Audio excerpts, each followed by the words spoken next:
Assalamualaikum warahmatullahi wabarakatuh. Salam sejahtera untuk kita semua. Halo anak-anak, apa kabarnya? Semoga anak-anak dalam keadaan sehat, Pak Guru juga sehat. Amin. Baik anak-anak, hari ini berjumpa lagi dengan Pak Guru di mata pelajaran PCUK ya. Pada pertemuan ini, kita akan belajar materi tentang pemeliharaan diri dan orang lain dari penyakit. Tapi sebelum itu anak-anak, ayo kita berdoa dulu ya agar diberi kelancaran dan manfaat pada pembelajaran kita hari ini. Berdoa mulai. Selesai. Nah, baik anak-anak, berkaitan dengan materi hari ini, kita akan membahas berbagai hal tentang penyakit dan bagaimana cara untuk mencegahnya. Nah, untuk lebih jelas anak-anak simak dulu tujuan belajar hari ini ya. Pertama, anak-anak setelah menyimak video ini diharapkan mampu menjelaskan konsep pemeliharaan diri dan orang lain dari penyakit menular dan tidak menular. Lalu, anak-anak mampu mempraktikkan cara pemeliharaan diri dan orang lain dari penyakit menular dan tidak menular. Begitu anak-anak. Jadi penyakit menular dan tidak menular itu yang dimaksud seperti apa? Nah, nanti anak-anak pastikan menyimak sampai selesai ya, agar anak-anak bisa memahami dan mengerti materi kita hari ini. Baik anak-anak, apakah anak-anak sudah siap? Baik, kita mulai anak-anak. Pertama ada penyakit menular. Tubuh sehat dan bugar menjadi keinginan setiap orang, bukan? Ya, anak-anak tentu ingin badannya selalu sehat dan bugar ya. Nah, ayo. Bisa anak-anak lihat di sini. Ya, jika kita berada pada posisi atau tubuh yang sehat dan bugar, kita bisa melakukan segala hal kegiatan dengan maksimal atau dengan baik. Ada kalanya kita juga mengalami sakit. Sakit menunjukkan gangguan fungsi tubuh, baik fisik maupun psikis. Nah, sakit adalah suatu kondisi tubuh atau sebagian organ tubuh yang fungsinya terganggu. Lalu, orang mungkin sakit karena terjangkit penyakit tertentu. Nah, anak-anak, Pak Guru mau tanya, anak-anak, apakah pernah sakit dan izin sekolah? Ayo silahkan jawab di kolom komentar ya. Pernah atau tidak sakit sampai anak-anak tidak bisa masuk sekolah dan tidak bisa bertemu dengan teman-temannya ketika belajar di sekolah. Sudah anak-anak? Baik, selanjutnya anak-anak berkaitan dengan pengertian penyakit menular. Nah, apa yang dimaksud dengan penyakit menular anak-anak?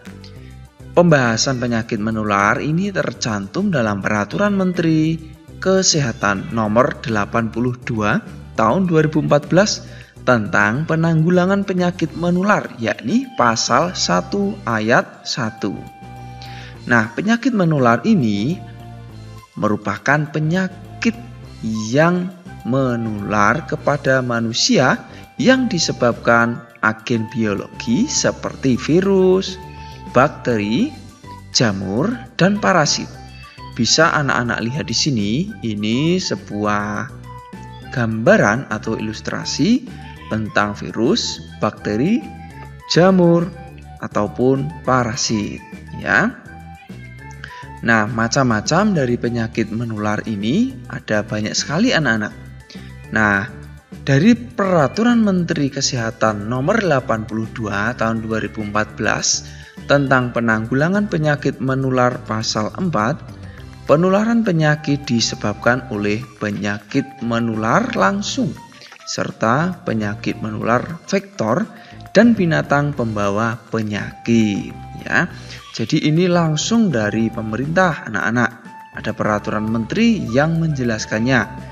Kemudian penyakit menular vektor itu apa? Yaitu penyakit yang ditularkan oleh serangga, misalnya adalah nyamuk. anak-anak tentu pernah digigit nyamuk ya.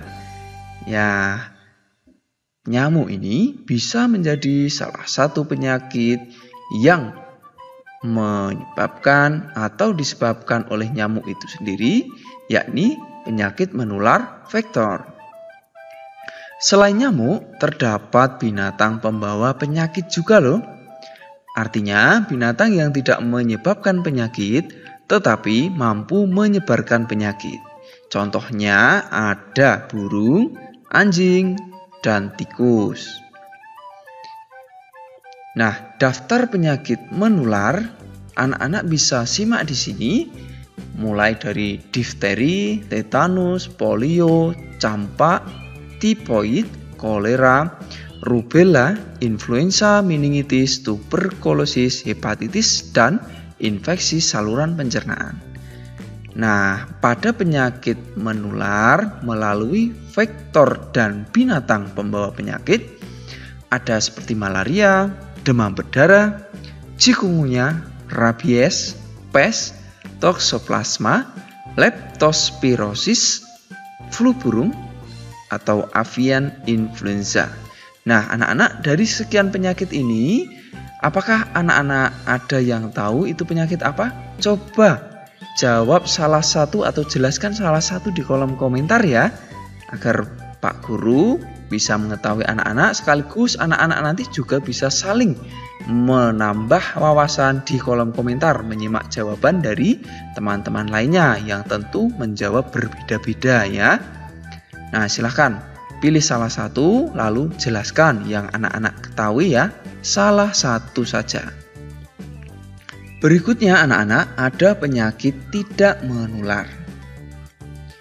Nah, pengertian dari penyakit tidak menular ini yaitu merupakan penyakit yang bukan disebabkan kuman atau virus serta tidak ditularkan kepada orang lain. Ya, penyakit tidak menular ini disingkat juga dengan PTM ya. Nah, apa faktor penyebab seseorang menderita penyakit tidak menular ini? Nah, bisa jadi orang tersebut memiliki pola hidup tidak sehat. Nah, di sini gambarannya adalah ada seseorang yang berusaha melindungi dirinya dari serangan atau virus yang akan mengganggu karena pola hidup yang tidak sehat. Nah, anak-anak sekalian, terlalu banyak mengonsumsi makanan cepat saji merupakan kebiasaan hidup tidak sehat. Anak-anak bisa lihat di sini, ini adalah sebuah makanan yang sangat enak sekali. Namun jika kita terlalu banyak memakan makanan yang ini, yang cepat saji, contohnya ada kentang goreng, hamburger, mungkin ada juga ayam goreng dan lain sebagainya, itu bisa menjadikan hidup kita tidak sehat ya. Nah, makanan tersebut tinggi kalori tapi rendah kandungan gizinya. Pola makan ini juga memperbesar risiko munculnya berbagai penyakit, di antaranya penyakit jantung, diabetes atau kencing manis, dan tingginya kolesterol. Penyakit ini tidak dapat menular anak-anak, tetapi berbahaya bagi diri kita sendiri jika kita memiliki penyakit atau salah satu penyakit tidak menular yang Pak Guru jelaskan tadi. Nah, macam-macam penyakit tidak menular anak-anak ya bisa muncul akibat pola hidup tidak sehat atau faktor keturunan pula.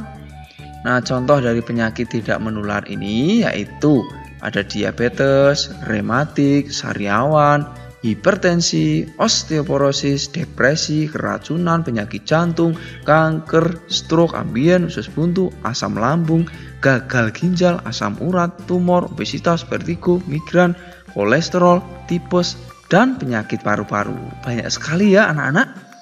Nah, itu. Jadi anak-anak harus berusaha membiasakan diri hidup sehat agar anak-anak dan kita semua terhindar dari penyakit khususnya penyakit tidak menular ini.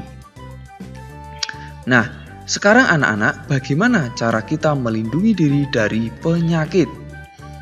Nah, cara melindungi diri dari penyakit, pertama, anak-anak harus melihat dulu ya, amati lingkungan sekitar anak-anak coba sekarang, baik lingkungan rumah maupun sekolah. Bagaimana kondisinya? Bersih atau kotor? Ayo jawab jujur di kolom komentar ya. Ayo, bersih atau kotor lingkungan rumah ataupun lingkungan sekolah kita? Sudah? Ya, lingkungan kotor ini penyebab penularan penyakit anak-anak. Di sini ada sebuah contoh ya, lingkungan yang kotor, banyak sampah berserakan anak-anak. Nah, berbeda dengan lingkungan bersih dapat menjadi pelindung dari penyakit. Nah, dengan menjaga kebersihan ini, kita sudah berupaya melindungi diri dari penyakit. Ya. Nah, berikutnya ada cara mencegah penyakit anak-anak. Nah, cara mencegah penyakit ini diatur dalam Peraturan Menteri Kesehatan Nomor 82 Tahun 2014 tentang penanggulangan penyakit menular.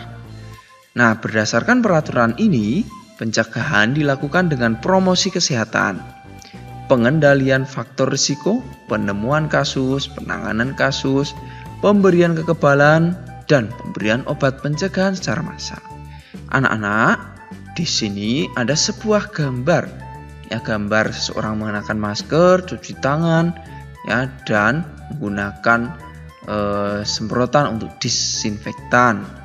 Nah, ini kalau anak-anak pernah melihat contoh-contoh gambar seperti ini merupakan sebuah contoh promosi kesehatan.